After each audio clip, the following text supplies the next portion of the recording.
উত্তর হলো উক্ত ব্যক্তি সে যখন বাংলাদেশে সূর্য অস্তমিত হওয়ার পর মাগরিবের নামাজ পড়ছে, আবার যখন সে সৌদি গেল, যাওয়ার পরে নতুন করে আবার সূর্য অস্তমিত হয়েছে, সে সেখানে যাওয়ার পর আকাশে সূর্য দেখতে পাই, দেখার পরে তারপরে মাগরিবের রক্ত হয়, তাহলে উক্ত ব্যক্তি সৌদি গিয়ে পুনরায় মাগরিবের নামাজ পড়বে না।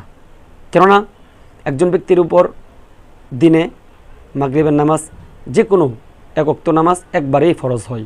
যেহেতু সে বাংলাদেশের থেকে মাগরিবের নামাজ একবার পড়েছে, আবার একই ওয়াক্তে তার জন্য পুনরায় এই মাগরিবের নামাজকে আর পড়তে হবে না।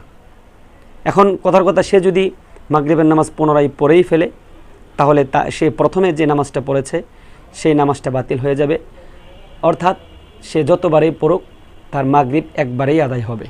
যেহেতু বাংলাদেশে আদায় করছে, তাহলে বাংলাদেশে তার মাগরিব আদায় হয়ে গেছে, সৌদি আরব পুনরায় আদায় করতে হবে না। এই ব্যাপারে ফতোয়ার কিতাবের মধ্যে আসছে আদ-দুরুল মুখতার মা রদ্দিল মুখতার, খণ্ড নম্বর 1, পৃষ্ঠা নম্বর 360। অনুরূপভাবে उर्दू फतवा किताबेर मध्य आसছে एक शख्स मगरिब के नमाज अदा करके हवाई जहाज़ में सवार हुआ।